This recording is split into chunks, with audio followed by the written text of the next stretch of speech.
Fica a mesma história. Novo dia, novo dia. Alexandre Neder.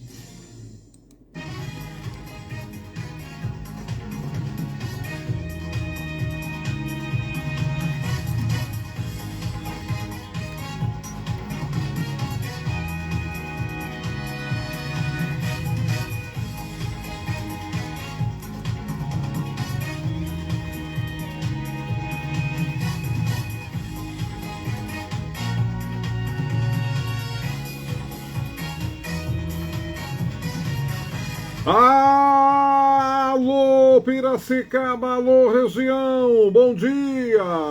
7h06, manhã de quinta-feira. Hoje já é dia 27 do mês de junho de 2024. O novo dia começa trazendo para você as principais informações da cidade, da região, do Brasil e do mundo. Queria trazer aqui, logo no início do programa, um alô especial para você, meu amigo, minha amiga, que está se locomovendo aqui de diversos pontos da cidade. Tome cuidado para fazer um trajeto que permita que você chegue rápido no seu trabalho, no seu médico, na sua escola, você que está levando crianças para a escola, porque a cidade, de repente, né, ficou aí vários anos a cidade parada, sem acontecer nada, só acontecendo coisa ruim. De repente começaram a fazer obras aí pela cidade, né? Em vésperas de eleição, sabe como é que é, né? E a cidade está um negócio inacreditável, interdições por tudo quanto é canto.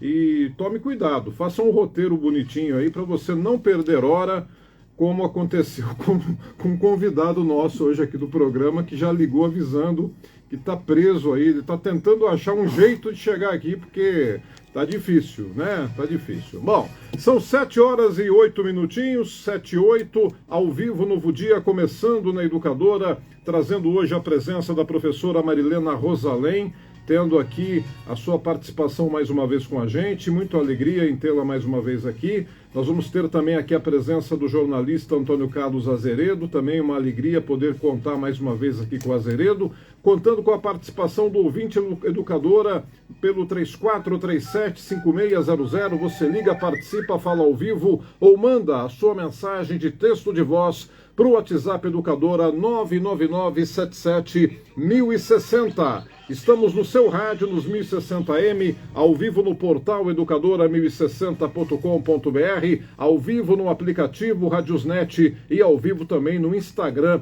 no @Alexandre Neder. Daqui a pouco nós vamos trazer para você as informações policiais.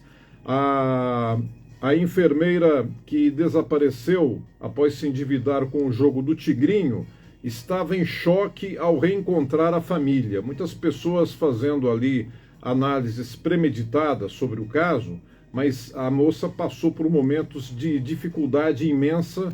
Daqui a pouco nós vamos trazer mais informações sobre esse caso para você. Mais um atropelamento de criança em Piracicaba. Uma criança de 10 anos atropelada por motocicleta em avenida aqui em Piracicaba. Nós vamos trazer daqui a pouco mais detalhes. É o segundo atropelamento envolvendo criança nos últimos dias aqui em Piracicaba. Uma preocupação enorme. Mais uma vez, uma moto desrespeitou o sinal e acabou atropelando essa criança. Tivemos a morte de uma adolescente de 14 anos na semana passada. E hoje o atropelamento desta criança, nós vamos noticiar para você. A criança está sendo tratada em hospital da cidade. Nós vamos daqui a pouco trazer também a informação para você sobre as notícias nacionais e internacionais, tudo o que você precisa saber do cenário desta quinta-feira no Brasil e no mundo. Vamos então começar com o giro de notícias? As informações chegando às 7h08. Olá, esse é o Giro de Notícias, eu sou o Reni Almeida e você acompanha os destaques do momento.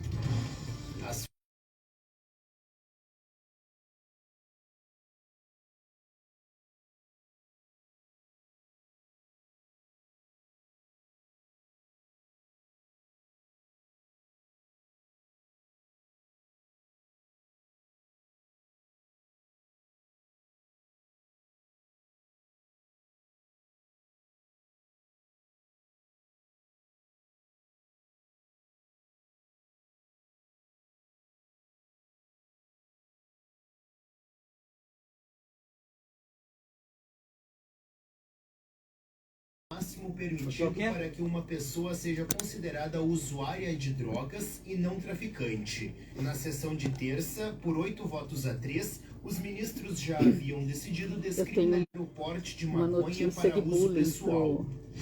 O Conselho Monetário Nacional decidiu manter a meta de inflação em 3% até 2027. A reunião desta quarta formalizou a mudança estabelecida em decreto editado pelo presidente Lula. A partir do ano que vem, a inflação deverá estar dentro da meta em qualquer momento do ano, considerando os últimos 12 meses, e não apenas o acumulado de janeiro a dezembro. O dólar registrou alta de 1,16% e fechou cotado a R$ 5,51 nesta quarta-feira, o maior valor nominal desde janeiro de 2022. O resultado ocorre no dia em que o presidente Lula levantou a possibilidade, em entrevista ao portal UOL, do equilíbrio fiscal do governo ser resolvido com aumento de arrecadação e não necessariamente com corte de gastos. Um novo relatório da Organização das Nações Unidas afirma que em 2022, mais de 292 milhões de pessoas consumiram alguma substância psicoativa, um aumento de 20% em 10 anos. A consequência disso, segundo o documento, foi um aumento nos transtornos associados ao uso de drogas. A Geórgia surpreendeu Portugal e venceu por 2-0 no encerramento do Grupo F da Eurocopa 2024. A seleção estreante na competição se classificou para as oitavas de final e enfrenta a Espanha. Já Portugal pega a Eslovênia.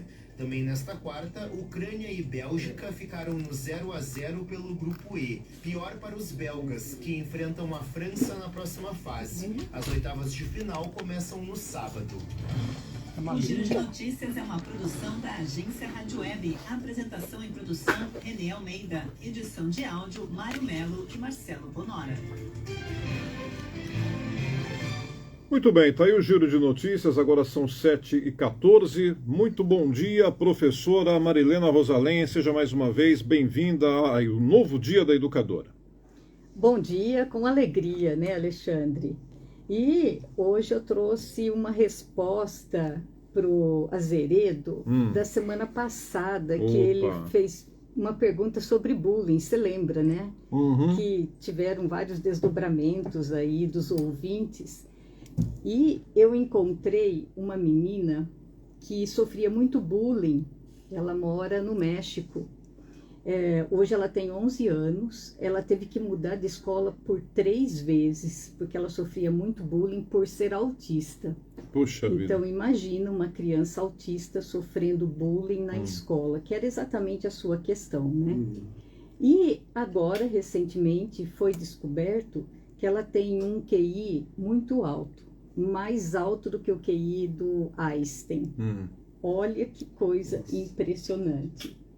Então, às vezes, o bullying, ele é uma coisa sem sentido, que foi o que a gente estava dizendo, né? Sim. Que às vezes você faz o bullying para uma pessoa, mas que não tem o menor sentido daquilo que está acontecendo. E essa verdade. menina é exatamente esse exemplo, que agora ela está sendo o maior destaque por ter esse QI altíssimo. Então agora ela está indo para uma escola de pessoas com QI alto e vai ter uma educação diferenciada. Interessante, né? O autismo, ele tem essa característica também, né, professora? Pode ter. É uma coisa até, assim, complicada de entender. Muita gente tem essa grande dificuldade de avaliar isso. Quem é da área, quem entende aí da questão educacional, da questão psicológica, neurológica, enfim, já conhece isso com mais profundidade, mas a gente encontra esses casos de pessoas inteligentíssimas no mundo autista, né? É uma coisa bastante comum, né? Exato, pode acontecer. Bastante comum. Meu caro Antônio Carlos Azeredo, professora Marilena Rosalém já trouxe aqui uma resposta a uma das suas indagações da última vinda dela aqui, justamente nessa questão do bullying que você indagou e que fez com que muitos ouvintes no dia ligassem aqui também e dessem os seus depoimentos. Bom dia, Azeredo. Bom dia, Néder. Bom dia a todos, ouvintes. Bom dia, companheiros de bancada. A professora levantou essa questão, agora me veio uma outra pergunta à mente. A questão das crianças com TDAH, com esses problemas mentais. Hoje em dia, no Brasil, essas crianças elas são separadas das turmas, como era antigamente. Eu lembro que antigamente, geralmente quando a criança mostrava algum problema, ela era colocada numa turma especial. Uhum. Hoje em dia é diferente? Se integra mais a criança? O objetivo é que elas sejam integradas na sala de aula, e tem também salas especiais, mas elas não ficam separadas como elas ficavam antigamente, como esse modelo que você está falando. Elas vão para lá em alguns momentos, geralmente no contraturno, para complementar alguma aprendizagem, mas elas não ficam o tempo inteiro separadas. Em algumas situações, elas ficam um maior tempo lá, mas o objetivo é que elas se integrem junto com as outras crianças na medida do possível. Esse que é o objetivo. Olha, são 7h18. Hoje eu estou também aqui nos estúdios da Educadora. Estou feliz da vida hoje recebendo só gente querida, entre eles o Rodolfo Kapler, nosso querido amigo que é pastor da Igreja Batista Alternativa, teólogo, jornalista, pós-graduado em Direitos Humanos. O Rodolfo, que é escritor, tem se pautado por bons trabalhos como colunista do portal da revista Veja. Rodolfo, muito bom dia, seja bem-vindo mais uma vez aqui ao Novo Dia. Bom dia, Alexandre, bom dia aos meus amigos aqui de bancada, com alegria que me encontro aqui nessa manhã para conversarmos um pouco sobre alguns temas importantes. Ô Rodolfo, essa semana nós tivemos ali algumas polêmicas, né? E eu soube que você estava se manifestando como um líder religioso que você também é, e eu acabei, aliás, entre tantas, eu digo que também entre tantas ações que você faz no seu dia a dia, né? Você é uma liderança religiosa destacada aqui em Piracicaba e com grande projeção nacional.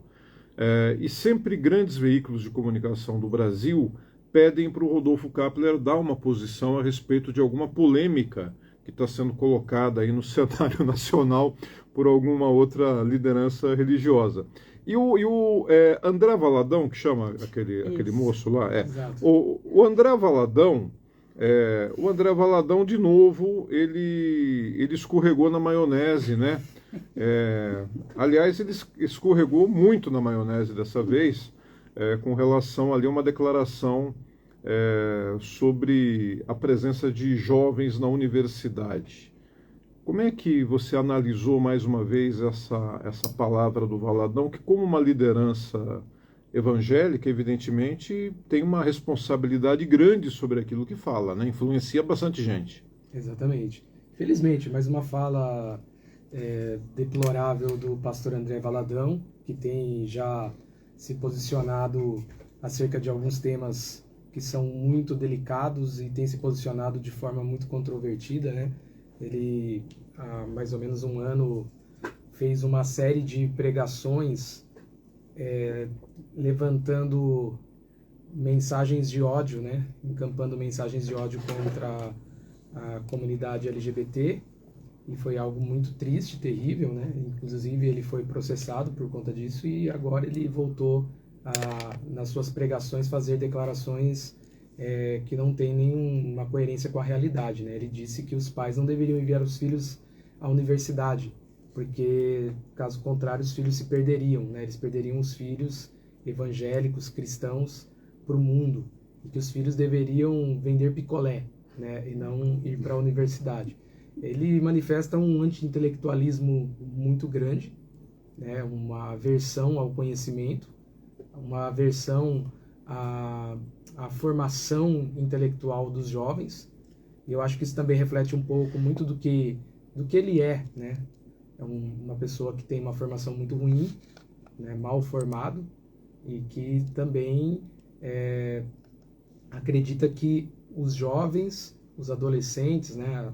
as novas gerações também não devem se formar, né? Não devem se instruir. Então é muito triste porque ele é um líder religioso. O papel dos líderes religiosos é instigar as pessoas ao conhecimento, né? É incentivar as pessoas à obtenção de conhecimento, de formação, né? Para que elas se engajem com a sociedade. É contraditório, né? Esse tipo de afirmação do pastor André Valadão é contraditório com a mensagem que ele diz pregar, que é a mensagem do Evangelho, né? O Evangelho nos encoraja a crescermos, né, como pessoas, né, em todos os sentidos. Intelectualmente, somos chamados a amar a Deus com a nossa mente, então esse é o desenvolvimento do intelecto. Então é um discurso contraditório com aquilo que ele diz pregar, né, com a mensagem que ele diz manifestar, e é o retrocesso, né? O retrocesso sendo propagado de um púlpito de uma igreja. Exatamente. Lá em Orlando, nos Estados Unidos, mas ele alcança milhões de pessoas no mundo. Agora, é muito triste, né? Alguém que tem uma liderança religiosa influenciando muito as pessoas, né, professora Marilena Rosalina? A senhora, como uma educadora também, queria que a senhora falasse sobre esse assunto, porque alguém que repudia o valor da universidade, comparando a universidade com um antro de pessoas que não se deva conviver, né? Misturando dogmas ideológicos, algumas interpretações até alucinadas, né, da questão política, negócio louco, quer dizer, então você vai agora acabar com as universidades, né, por uma questão de ideologia política, você vai dizer que ali não tem coisa boa. É de uma ignorância, de uma falta de capacidade de raciocínio tremenda isso, né? Com certeza. Antes de responder a sua pergunta, eu gostaria de destacar a presença do Rodolfo aqui, que ele também participou do Congresso Movimentos Docentes ano passado, falando do livro dele Geração Selfie, que é uma publicação excelente. Maravilhoso livro. Com relação aos jovens, né, no ensino médio. Então é um prazer muito grande estar aqui com o Rodolfo hoje. E com relação a essa declaração do André Valadão, é simplesmente lamentável. Concordo com tudo que o Rodolfo falou. E aí tem a questão de fundo, né, da educação. A educação é um processo social. E se a gente olhar assim para os grandes personagens internacionais como Mandela, ele já falou que a educação é uma grande arma. E é uma arma que é usada por todos. E no caso, ele está usando uma arma para manipular a favor dele. É evidente que é mais fácil manipular um rebanho ignorante. E isso é o que muitas igrejas evangélicas fazem, né? Elas querem manter a população na ignorância. Então é melhor e é mais fácil falar, não vá para a universidade. Porque quem for para a universidade vai ter a mente aberta, vai ser mais crítico. Eu sou avaliadora do MEC. Qualquer universidade que a gente vá, mesmo as privadas, no objetivo delas está escrito que é formar uma pessoa crítica. Eles não querem uma pessoa crítica. Uma pessoa crítica vai entender a Bíblia, vai entender o que Jesus está falando, vai entender as parábolas. Eles querem continuar falando e convencendo as pessoas aquilo que eles falam. Então, eles não querem ninguém que consiga entender de outra forma. Eles querem pessoas que entendam, a senhora quer fazer essa pergunta no ar? Que falam aquilo que eles falam. Quem tá falando? Então, fica difícil se a pessoa for crítica. E eles querem os ignorantes. Onde já se viu falar é melhor que seu filho venda picolé na garagem do que ir para a universidade. É um absurdo muito grande. E na semana seguinte que ele falou isso, tem foto dele com os 2 filhos mais velhos visitando Harvard. Então é aquela contradição, né? Faço o que eu falo, mas eu não faço o que eu falo. Né? Os filhos dele vão para Harvard e os filhos de quem frequentam a igreja quer que venda picolé. Vai vender picolé. Muita cara de pau, né? É muita cara de pau. Muita cara de pau. É um absurdo muito grande, muito grande. Às 7h26, 7h26, nós temos aqui os ouvintes aqui fazendo as suas manifestações. O Jefferson, um grande abraço para você, Jefferson. Jefferson escrevendo aqui: bom dia, Néder, ótima entrevista com bons participantes. Tal declaração do André Valadão: a falta de frequentar universidades de conhecimento não seria uma forma de dominar o seu povo sem conhecimento? Ter um povo ignorante sob seus domínios? Uma boa colocação também do Jefferson. Muito obrigado, Jefferson. Vou passar aqui para os nossos convidados a sua colocação aqui. Pois não, Rodolfo? Eu acho que isso está de acordo com o que a professora Marilena acabou de nos dizer aqui, né? Realmente há uma intenção também, né, por detrás dessa fala do pastor André Valadão. Nada é em vão. Então há um objetivo, que é manter as pessoas, né, os seus fiéis, as suas ovelhas, né, como são chamadas dentro de uma igreja evangélica, na ignorância, para que eles possam continuar manipulando essas pessoas, falando as besteiras que eles falam, incitando as multidões ao ódio, e desta forma passarem incólumes, né, sem serem questionados. Então há sim, concordo com a professora, fez essa análise mais aprofundada, de que há um objetivo aí, do próprio André Valadão, que é manter as pessoas ali sem condições de fazerem uma análise crítica das suas falas, dos seus ensinos, e até da sua prática ministerial. E isso serve para outras e outras e outras igrejas evangélicas espalhadas no Brasil e no mundo, né? É muito fácil para esses pastores manter essas pessoas, né? Essas multidões de fiéis num lugar, né, no qual elas não se manifestam, no qual elas não questionam. Isso por conta da falta do acesso à educação, né? Da falta do acesso ao conhecimento. A partir do momento que essas pessoas começam a ler, começam a estudar, frequentar universidades, elas começarão a desenvolver o seu senso crítico e a criticar esses líderes religiosos, né? A questionar muitas práticas desses líderes religiosos, né? Muitas teologias, como a teologia da prosperidade, a teologia coaching, os autoritarismos que são manifestados dentro de uma igreja evangélica. É muito autoritarismo.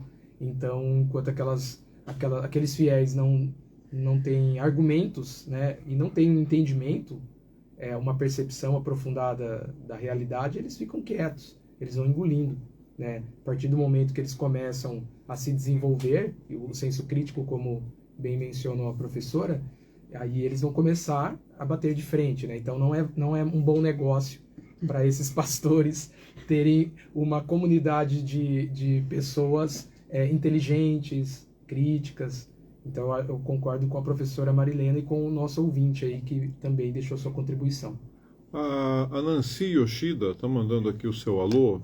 Meu amigo professor e homossexual teve dificuldades em participar de cursos seminaristas na Igreja Católica. Muita resistência, pois não querem pessoas que questionem, como disse a professora. Palavra aqui da Nancy. Um abraço para você, Nancy.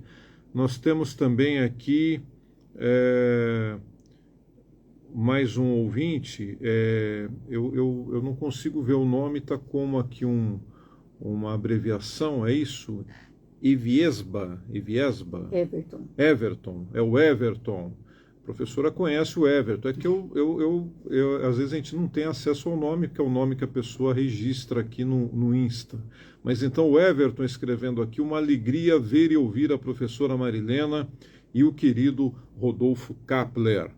Hoje eu reuni os dois aqui, mas eu e o Azeredo, hoje a coisa tá pegando fogo aqui. A Nancy escrevendo mais aqui, a Nancy Yoshida: esse meu amigo hoje dá aulas de catecismo, mas a Igreja Católica não permitiu que ele avançasse mais nos estudos dentro da igreja.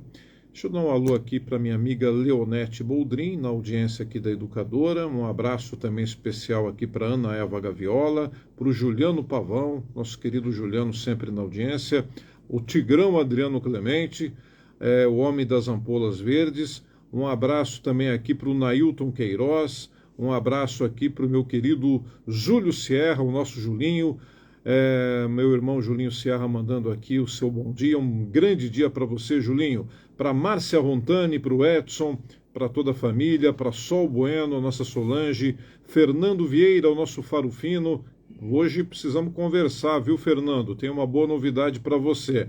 Um abraço aqui para o Marcos Vanceto, o jornalista Vanceto na audiência, o nosso querido Pedrinho Risolo, sempre com a gente, o querido Pedro Risolo, também o Luiz Alberto Carraro, o doutor Edson Godoy, ligadíssimo no Novo Dia da Educadora. Um abraço para você, Godoy, para o Emerson Espinosi, para a Lia Garcia, para o Maurício Melo, todos na audiência aqui do nosso Novo Dia da Educadora. São 7 horas, mais 32 minutinhos, 7h32. Nós temos aqui a pergunta do Vladimir. Vladimir fazendo aqui uma pergunta de um tema que polemiza muito o debate nos dias atuais, e ele traz aqui a seguinte pergunta: bom dia, Néder e ouvintes, uma pergunta, vocês são a favor ou contra a escola militar? Né? Se possível responder, obrigado, abraços a todos. É a questão lá da escola cívico-militar. Quem quer começar a falar da escola cívico-militar? Não estava na pauta da entrevista, mas os ouvintes perguntam e a gente não deixa aqui nada sem responder. Tudo uma pergunta polêmica essa, né? Minha caríssima professora Marilena Rosalém, por favor. Tem inclusive um abaixo-assinado que está sendo organizado pela Associação Nacional, deixa-me ver aqui, Associação Nacional de Política e Administração da Educação, chamada ANPAE, é mais conhecida por ANPAE, e as organizações e associações científicas e da sociedade civil estão assinando esse abaixo-assinado, se colocando contrário à educação, à escola cívico-militar. Por quê? Em primeiro lugar, ela é contra o artigo 206 da Constituição Federal. Então, essa é a primeira coisa. Ela vai contra a nossa Constituição. De que forma? Ela não respeita a liberdade de aprender, ensinar, pesquisar e divulgar o pensamento. Segundo, ela não respeita o pluralismo de ideias e de concepções pedagógicas. Terceiro, ela não respeita a gestão democrática do ensino público. Quarta, ela restringe a materialização do ensino público. Quinto, a partir de 2025 está previsto o projeto Valores. E quem vai ministrar essa disciplina, projetos Valores, são militares. Então, imaginem, professores sendo militares, ou melhor, militares sendo professores de uma disciplina chamada Valores. Existe toda uma norma, existem parâmetros para ser professores, né? Tem diretrizes para isso. Os cursos de licenciatura têm regras que precisam ser seguidas para que um professor se forme professor. Recentemente, o MEC proibiu que sejam abertos mais cursos de licenciatura à distância, para que sejam regularizados esses cursos, tendo mais horas presenciais, ou seja, tem todo um foco, uma preocupação com isso. E daí vem militar, que nunca teve nenhuma formação pedagógica para ser professor de valores. Como que ele pode ser professor? Nunca estudou nada de licenciatura, nunca estudou nada de pedagogia, de didática, e ele vai ser professor. Então, essa proposta, ela viola o nosso artigo da Constituição, começa por lá. E depois chega na LDB, que é a Lei de Diretrizes e Bases da Educação, ela também desrespeita a gestão escolar, que ela deve ser democrática e laica. E quando vem esse pessoal, eles estão sendo autoritários, porque eles vão fazer da forma deles. Então, é aquela coisa militar, não tem nada de democrático, vem de fora. Não é aquela gestão que acontece hoje com os coordenadores e com os professores. A gestão vai ser à parte, né? Vai ser cívico-militar. Então, a parte dos professores e dos coordenadores. Então, de uma forma geral, a academia, os professores são totalmente contra essa proposta, porque ela é uma violência à nossa Constituição e à LDB, a Lei de Diretrizes e Bases da Educação Nacional. Esse é meu posicionamento. Professora, quando chegou essa teoria da escola cívico-militar, as pessoas elas imaginavam, não, mas assim como você tem escolas católicas salesianas, escolas de educação na área espírita, escolas metodistas, escolas presbiterianas, escolas de várias vertentes religiosas, você vai ter também uma vertente cívico-militar, mas não foi esse não exatamente é o projeto, não é esse. Não é esse o projeto. Não porque é esse. Quando a gente fala, quando você cita essas escolas, essas escolas elas se enquadram em todas essas legislações nacionais que nós temos. A cívico-militar não. Ela não. Ela não. Tá. É diferente. Perfeito. Tá aí a explicação da professora Marilena Rosalém.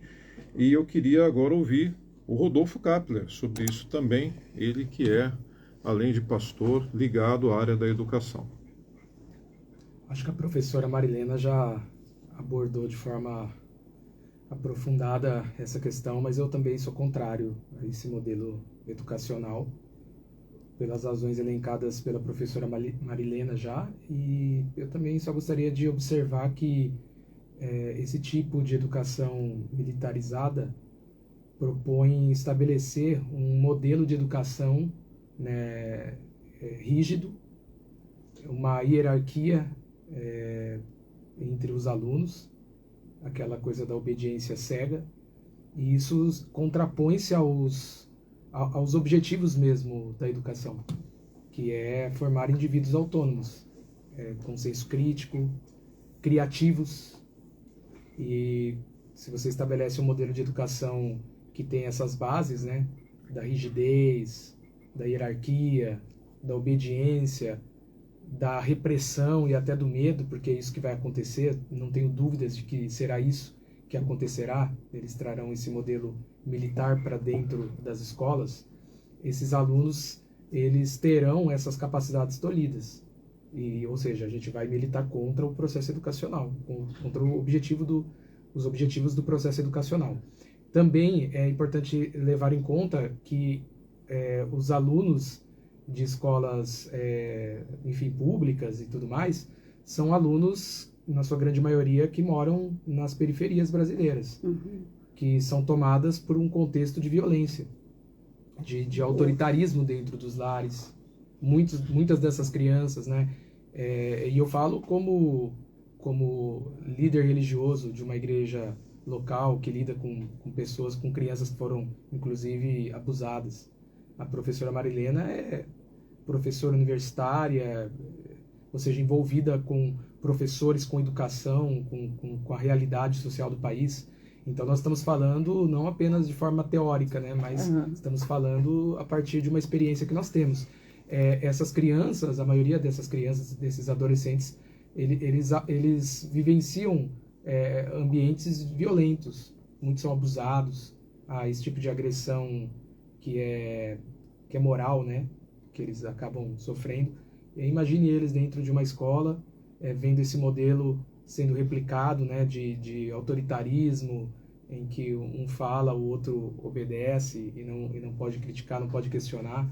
Então a gente vai acabar formando cidadãos que não desenvolvem seu senso crítico. Isso é o que os políticos querem também. De novo, nós voltamos naquela questão que é um objetivo por detrás desse modelo. Né? E também, para encerrar, eu penso que esse tipo de modelo educacional, né, militar, ele também pode ser um pano de fundo para propagação de bandeiras ideológicas. Então a gente tem que tomar muito cuidado com isso. O mesmo pessoal que defende escola sem partido quer colocar os militares lá, ou seja, é uma contradição de termos, né? 7h41, nós temos muitos ouvintes aqui se manifestando. Vamos para o intervalo, a gente já volta.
Em 60 minutos. Das 7 às 8. Das 7 às 8. Sempre um novo dia. Muito bem, muito bem, muito bem. São 7h mais 43 minutinhos. Deixa eu trazer aqui a participação dos ouvintes. Bom dia, Néder. Gostaria de saber da professora se ela concorda com o professor expressar ou defender a sua opinião política dentro da sala de aula, já que sabemos para qual lado pende a maioria dos professores. É a pergunta do Gil Guimarães. Não concordo. Eu acho que a sala de aula não é lugar para o professor expressar o seu posicionamento político. Essa é uma coisa que eu não faço, nem na sala de aula e nem nas redes sociais. Quem quiser pode olhar minhas redes sociais, Marilena Rosalém, Facebook e Instagram. Não tem nenhum posicionamento político lá. Não sou associada a nenhum partido político e nunca defendi nenhum partido político. Estou com a minha consciência tranquila. E pode perguntar para os meus alunos também. Às vezes eles ficavam perguntando, em quem que você vai votar? Em quem que você vai votar? O voto é secreto. As pessoas podem entender em quem eu voto, pelas minhas convicções teóricas, mas eu nunca fiz partidarismo. E sou contra quem faça isso, porque a gente não deve, cada aluno, a gente deve trabalhar a criticidade do aluno, como já foi falado aqui, né? A autonomia do aluno. Nós temos também aqui a palavra do Aristeu. Estou na escuta aí, desculpa, mas não concordo com vocês. Toda escola cívico-militar está na ponta do ensino. Vejam no Paraná o que vocês acham dessas escolas com ideologias e o que vocês dizem. Quem vai falar? Bom, eu não sei o que ele chama de escola com ideologia, sinceramente. Eu acho que falar de escola com ideologia é um jargão que as pessoas usam, mas que elas não existem na realidade. Quem fala isso não pisa no chão da escola, não conhece escola. Eu conheço as escolas, eu vou até a escola. Outro dia há 2, 3 semanas atrás, que eu estava aqui no programa, eu contei a experiência que eu tive, que eu visitei uma escola aqui em Piracicaba, visitei salas de aula, não tinha professor fazendo ideologia nenhuma lá, não tinha nenhum professor falando de partido político, nada. Tinha professor falando de conteúdo, de matéria, daquilo que precisa ser transmitido para os alunos. A educação tem sido séria até onde eu tenho visto. O que acontece é que tem muita fake news nas redes sociais e nos WhatsApp. E as pessoas ficam presas a isso, infelizmente. Mas o que a gente vê na sala de aula é muito professor sério e trabalhando e dando sangue para alfabetizar as crianças. Ainda ontem o presidente Lula assinou a nova proposta de PNE para os próximos 10 anos. E uma das metas, eu não sei se vocês sabem, mas é que 80% das crianças sejam alfabetizadas. Dá para acreditar nisso, Rodolfo? 80%. Isso quer dizer que nós não estamos alfabetizando nem 80% das nossas crianças. E eu falo nós, porque é nós, o Brasil, é responsabilidade nossa, de todos nós. As nossas crianças não sabem ler e escrever. E daí tem gente falando de ideologia. Isso é um absurdo. É coisa de gente que não tem o que fazer, que quer encher a cabeça das pessoas de bobagem. Nós precisamos de crianças que saibam ler e escrever, porque é com a educação que a gente aprende, que a gente cresce, que a gente tem criatividade. Depois não adianta falar de PISA, que a gente está lá no 68º lugar. Sabe por que a criança brasileira não tem criatividade? Porque ela não sabe ler e escrever. Porque o dia que ela souber ler e escrever, ela vai ser criativa, ela vai ter autonomia, ela vai ser crítica. Então é isso, gente. Se a gente vai ter, precisa alfabetizar 80%, é porque hoje não tem. Certo. Então é isso que a gente tem que lutar. 7h48, eu vou dar uma geral aqui em alguns comentários. Deixa eu trazer aqui a palavra. Eu falei do Aristeu, o José Carlos Casagrande escrevendo aqui: bom dia, Néder. Os militares não serão professores, atuarão apenas na disciplina. Peço para a professora explicar o triste 68 no PISA. É aqui a colocação do Casagrande. Eu acabei de falar isso, né? Nós temos também aqui o Jefferson. O Jefferson, ele manda aqui uma matéria sobre o governo de São Paulo que autorizou a abertura da licitação para a privatização da administração de 33 escolas estaduais em São Paulo. Nós temos aqui o Rubinho Cavalcante. Abraços a todos. Pastor Rodolfo, agradeço muito a você e seu irmão por meu filho frequentar a Igreja Batista. É o Bruno Cavalcante e a Luana Nardelli. Abraços. Está aí, portanto, aí o alô já passado aqui para o Rodolfo Kapler. O Tonhão de Paraísolândia na audiência. Um abraço para o querido Zé Madonna lá no Pessotinho. Minha amiga Luísa Helena e também a Luzia Barbosa lá no Piracicamirim. Um abraço para o Carlos Ortiz. Bom dia, Ortiz. Bom dia, Alexandre Neri. Bom dia, professor. Bom dia, o jornalista, que eu esqueci o nome dele. Meu neto tem autismo. Ele estuda numa escola aí, paga, mas infelizmente a escola não tem uma psicóloga para conversar com os professores para entender a psicologia dele. Ele fica sozinho no recreio, não tem muitos amigos, fica isolado, entendeu como que é? Então ele está sofrendo um pouquinho, mas a gente conversa com ele para pedir para ele que não se faça amizade, e a gente leva a jogar futebol. Ele não joga futebol, mas leva nessas quadras para brincar com os amigos. As pessoas fazem bullying dele porque ele não sabe jogar, então as pessoas acham ruim. Os que sabem jogar acham ruim. Mas é a vida, né? Vamos ficar na esperança que um dia melhore e que as pessoas vejam um deficiente como uma pessoa normal entendeu? Para que não sofra tanto como sofrem as pessoas que têm deficiência, seja auditiva, visual, cadeirante, enfim, autismo, que seja feliz também, como todos aqueles que sabem e são vistos de maneira diferente. Um bom dia. Bom dia, Ortiz.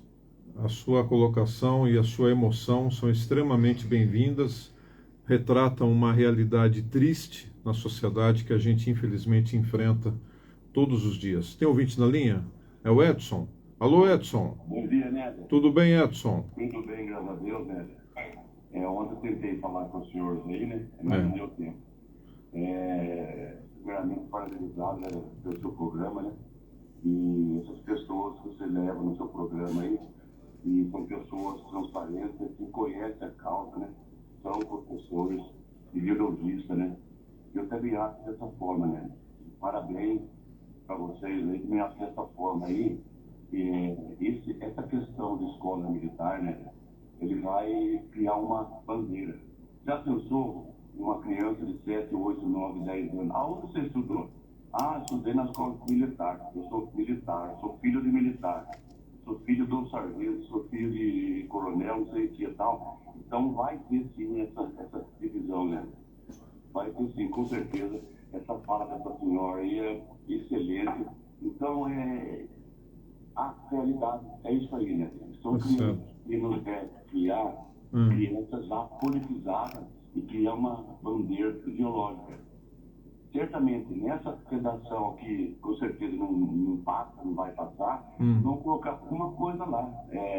Prioridade para filhos militares. E vai ter isso aí. Isso aí não tem o que fugir, entendeu? Ok, Edson. As poucas crianças nossas sendo divididas desde a infância.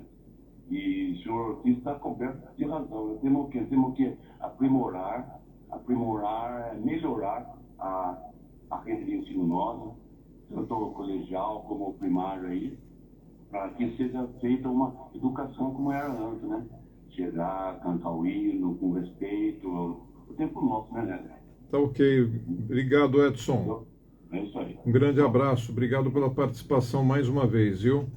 O Edson Alcardi participando com a gente, o Vladimir escrevendo. Se as crianças não sabem nem ler nem escrever, como disse a professora, o porquê as escolas não são boas.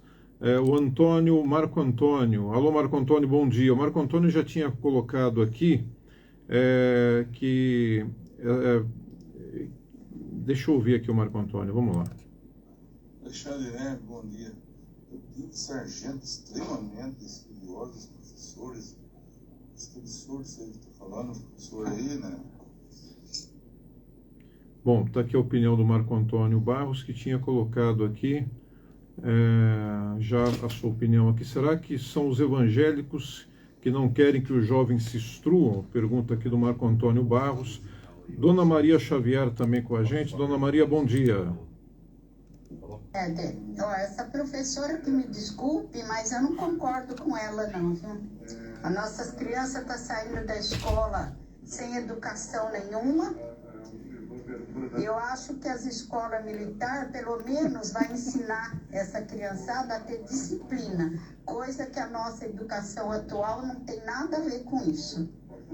E outra coisa, a senhora falar que nenhum militar é professor, eu discordo da senhora. A minha filha é militar e é professora, e muitas vezes ela deu aula em escola, e ainda dá quando chamam ela. E sempre foi respeitada a aula dela. Então eu não concordo com a senhora. Eu acho que as escolas militares vão ensinar um pouco essa criançada a ter disciplina, porque as escolas hoje em dia, o que a gente vê é um vandalismo danado, é briga, é aluno batendo em professor. Então a senhora me desculpe, eu respeito a senhora, mas eu não concordo com a senhora não. Bom, nós temos também aqui a palavra de mais um ouvinte, o Delmar escrevendo aqui: a escola cívico-militar é tão ruim, mas tão ruim que consegue melhores desempenhos que a escola tradicional que está falida. Basta ver os índices que apontam o Brasil. A professora deve estar falando da Suíça, romantizando muito um ensino público de péssima qualidade. A Salete também com a sua opinião aqui. Salete, bom dia. Continuo concordando com os dois. Eu tiro o exemplo de mim. Eu fui criada pelo meu avô, ele era militar. E eu aprendi com ele, eu vou levar para minha vida. Essa gestão que está aí, eles não ensinam criança, eles não treinam as crianças para pensar com a cabeça deles, né? Eu quero que o meu filho vá para uma escola, aprender o português e a matemática, não ser doutrinado. Essas crianças não sabem fazer uma redação. Se você pegar uma criança do 9º ano, olha, é poucas que sabem fazer uma redação sem errar. Daí a nossa amiga Salete trazendo também a sua opinião. Vários ouvintes aqui, a gente às vezes encurta um pouco o comentário. Meu amigo Gerson Mazzi reclamando da questão da poeira lá no bairro Campestre. Obras todas para a cidade, dá a impressão que o Campestre não pertence a Piracicaba. Campestre abandonado, diz aqui o Gerson Mazzi. A poeira continua, cadê o asfalto? Reclamação do povo lá do Campestre. Olha, infelizmente, eu queria ficar a manhã inteira com vocês aqui. O tema é bastante polêmico, né? A gente tinha mais coisas polêmicas para trazer aqui. Nem chegou na droga. A gente tinha que falar de outros assuntos, não deu tempo, mas vamos ter outras oportunidades, né? Isso porque a gente não falou de outros temas polêmicos. Rodolfo Kapler, análise sua final aqui do programa, Rodolfo. Infelizmente, temos que remarcar a vinda de vocês aqui numa outra vez. Eu gostaria de falar rapidamente da minha experiência. Eu estive 2 anos em escolas da rede estadual de educação aqui de Piracicaba e entrevistei 300 alunos, conversei com professores, assisti aulas e concordo com a professora Marilena que não há esse tipo de doutrinação nas escolas públicas, porque eu estive lá, nunca vi nenhum professor falar de partido político, de ideologia, estavam lá apenas tentando fazer o seu trabalho.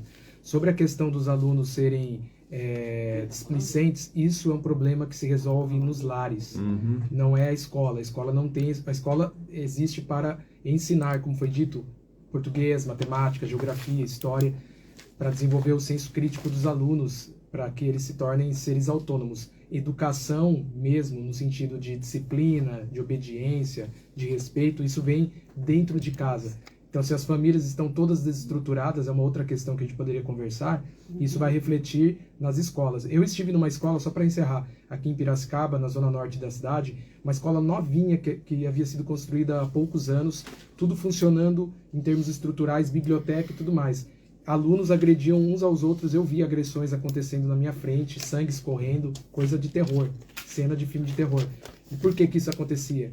Porque as famílias desses alunos eram desestruturados, os pais estavam na prisão, eles eram criados pelas avós, então é tudo dentro de casa. A questão do contexto familiar é um grande desafio para a sociedade brasileira. Obrigado, viu, Rodolfo? Até a próxima volta sua aqui, se Deus quiser. Professora, um grande abraço, professora Marilena Rosalém. Mais uma vez, obrigada e bom dia com alegria, apesar dos percalços.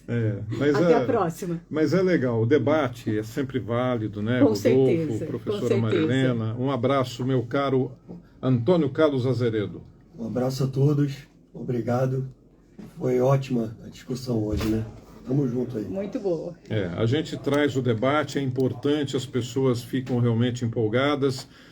E a gente está sabendo aqui, a opinião das pessoas é importante. Aqui o Luiz Alberto Carraro, os contras ficam inseguros porque os pais darão preferência à escola militar. Vai quem quer, tá aí a opinião do Carraro. Gente, fiquem com Deus.